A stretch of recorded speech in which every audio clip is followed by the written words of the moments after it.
जय श्री राम। नमस्कार मित्रों, मैं आपका अपना चंद्रशेखर एडवोकेट। आज का विषय है भ्रष्टाचार। जैसा कि मैंने पहली वाली वीडियो में बताया था, उसी के अनुसार आज का विषय रखा है भ्रष्टाचार।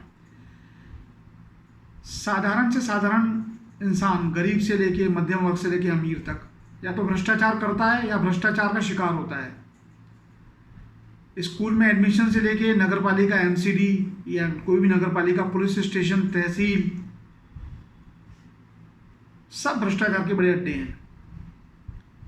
किसी को वोटर आईडी कार्ड बनाना तो भ्रष्टाचार, बैंक में अकाउंट खुलाना है तो भ्रष्टाचार, लोन लेना है तो भ्रष्टाचार, राशन कार्ड बनवाना है तो भ्रष्टाचार, आधार बनवाना है तो भ्रष्टाचार, रजिस्ट्री करवानी है तो भ्रष्टाचार, मतलब घूस,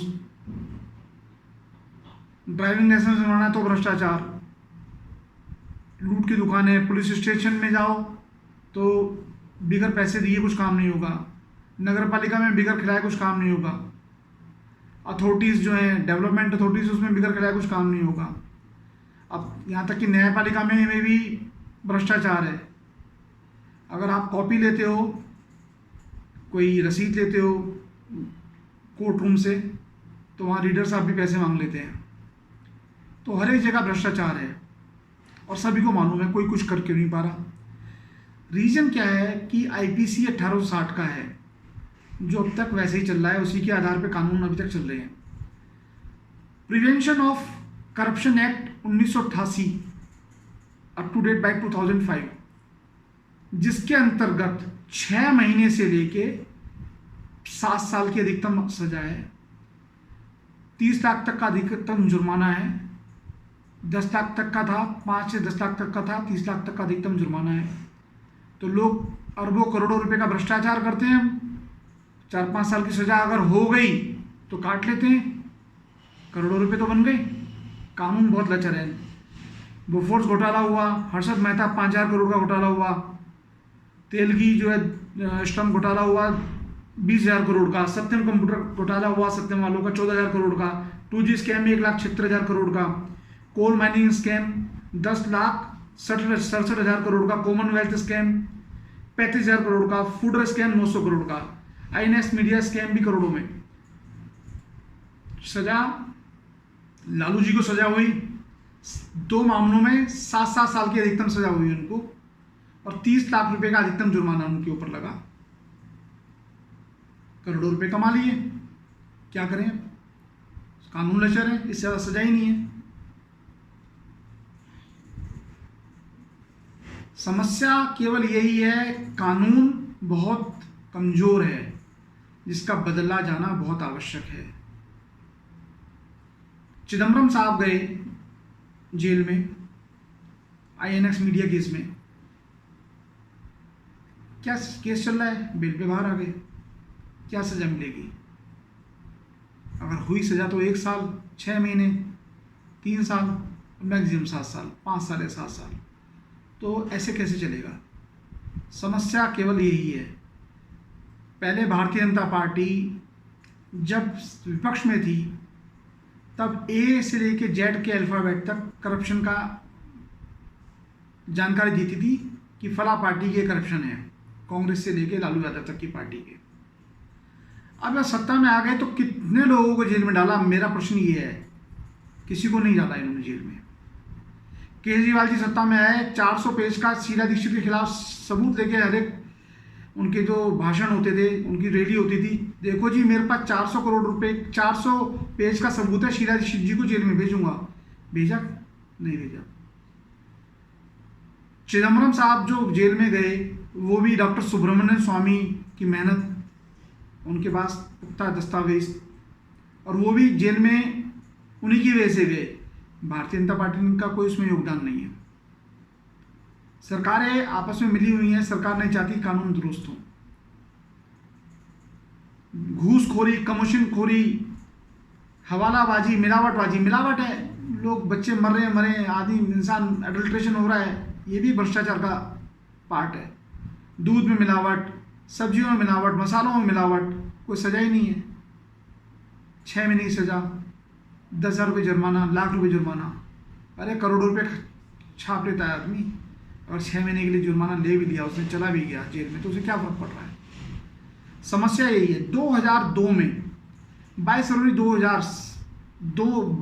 2000 में अटल बिहारी वाजपेयी ने प्रधानमंत्री जब थे तो उन्होंने एक कमीशन का गठन किया जिसको एमएन वेंकटचलिया कमीशन कहते हैं। सुप्रीम कोर्ट के पूर्व मुख्य न्यायाधीश थे। उस कमीशन में 3 और सुप्रीम कोर्ट के जज थे, 2 पार्लियामेंट से थे, संगमा साहब अध्यक्ष थे पार्लियामेंट लोकसभा के, और सुमित्रा महाजन थी, आबिद हुसैन ब्यूरोक्रेट थे, राजदूत थे अमेरिका में, और पत्रकार भी थे कुछ। उसमें 11 सदस्यों का एक कमीशन था। उसने रिकमेंडेशन दी बहुत सारी, समान शिक्षा, tax reform, police reform, labour reform, judicial reform, legal reform, constitution reform.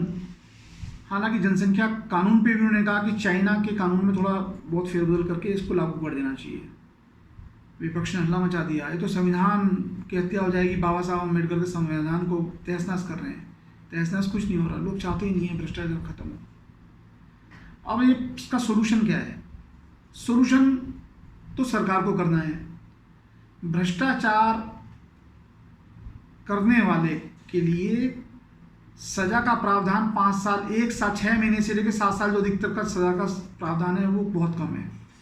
आजीवन कारावास की सजा हो कम से कम, और उसकी जो संपत्ति है उसको जब्त किया जाए सरकार द्वारा।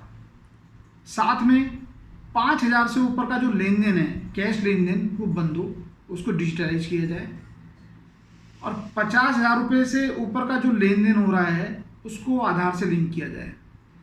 तब जाके कहीं ना कहीं भ्रष्टाचार पे काबू पा सकते हैं, कमी आ सकती है। ग्राफ में 70-80% कम हो जाएगा तो समझेंगे काफ़ी फर्क पड़ेगा। ये कार्य सरकार का है। साथ में बहुत ज़रूरी है, पुलिस एक्ट 1861 का है, आईपीसी 1860 की है, एविडेंस एक्ट 1872 का। इतने पुराने कानून है, कैसे सजा होगी? और मेट्रोपॉलिटन मजिस्ट्रेट के यहाँ केस दायर होता है, पता चला सीएमएम के यहाँ अपील में चले गए, फिर उसके बाद सेशन में अपील में चले गए, फिर हाई कोर्ट में अपील में चले गए, फिर उसके बाद सुप्रीम कोर्ट में चले गए। सुप्रीम कोर्ट में भी पता चला जी रिव्यू पिटिशन लगा दी, फिर रिव्यू के बाद क्यूरेटिव लगा दी। इस पूरी प्रक्रिया में 20-25 साल समाप्त हो गए, लोग भूल गए, क्योंकि हमारे लोगों की, सभी लोगों की मेमोरी बड़ी शॉर्ट होती है। पैसा कमाया, पैसा जेब में आया, थोड़ी बहुत सजा पाई, वकील करे अच्छे से अच्छे, पैसे वाले वकील करे, मामले को उलझाया, सजा हुई तो हुई, और बहुत किस्मत खराब हुई तो सजा हुई, नहीं तो बातचीत बरी होके आ गए। तो सबसे महत्वपूर्ण है आजीवन कारावास का प्रावधान किया जाए, संपत्ति जब्त की जाए, 5,000 से ऊपर का जो लेन देन है उसको डिजिटलाइज किया जाए, 50,000 रुपये से ऊपर का जो लेन देन हो रहा है उसमें आधार लिंक हो, तो ही कुछ हो सकता है। आप सभी से निवेदन है कि इस वीडियो को अगर आपको पसंद आए तो लाइक कीजिएगा, कमेंट्स कीजिएगा, शेयर कीजिएगा, और प्लीज़ सब्सक्राइब कीजिएगा, और बेल आइकन को दबाना, प्रेस करना ना भूलें, जिससे कि जो मेरे नए वीडियो में अपलोड करूँगा उसकी सूचना आपके पास जाती रहे। आप इसको ज़रूर देखिएगा और अपने ज़्यादा से ज़्यादा इसको शेयर कीजिएगा। धन्यवाद, नमस्कार।